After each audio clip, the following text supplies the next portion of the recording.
দুই, আমরা সরকারের কাছে আহ্বান জানাবো, আপনারা মনে রাখবেন, আপনারা ক্ষমতায় আসেন নাই, আপনাদেরকে ছাত্র জনতার পক্ষ থেকে ক্ষমতায় বসানো হয়েছে। আপনারা ক্ষমতায় আসেন নাই, আপনাদেরকে ক্ষমতায় বসানো হয়েছে ছাত্র জনতার পক্ষ থেকে। সরকারের সাথে যারা জড়িত আছেন তাদের কর্মকাণ্ডও কিন্তু জাতি অবজার্ভ করছে, দেখছে আপনারা কে কি করতেছেন।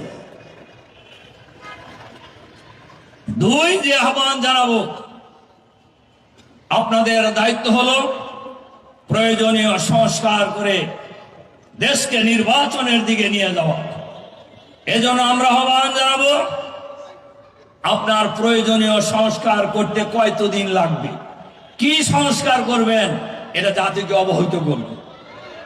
আনলিমিটেড টাইমের জন্য এই দেশের মানুষ আপনাদেরকে ক্ষমতায় বসায় নাই, এটা মাথায় রাখতে হবে সরকারকেও।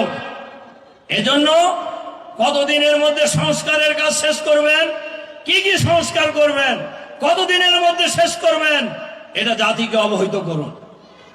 দুই, এই সংস্কারের কাজ শেষ করে কতদিনের মধ্যে একটি ফ্রি ফেয়ার ক্রেডিবল ইলেকশনের ব্যবস্থা করবেন সকলের কাছে। কেন এটা দরকার? প্রায় 20 বছর হলো এই দেশের মানুষ ভোট দিতে পারে না। 20 বছর পর এই দেশের মানুষ ভোট দিতে পারে নাই। নতুন প্রজন্ম ভোটার হওয়ার পরেও ভোট কেন্দ্রে যাওয়ার সুযোগ পায় নাই। একটি ফেয়ার ইলেকশনের জন্য একটি নিরপেক্ষ সঠিক ভোটার তালিকার প্রয়োজন।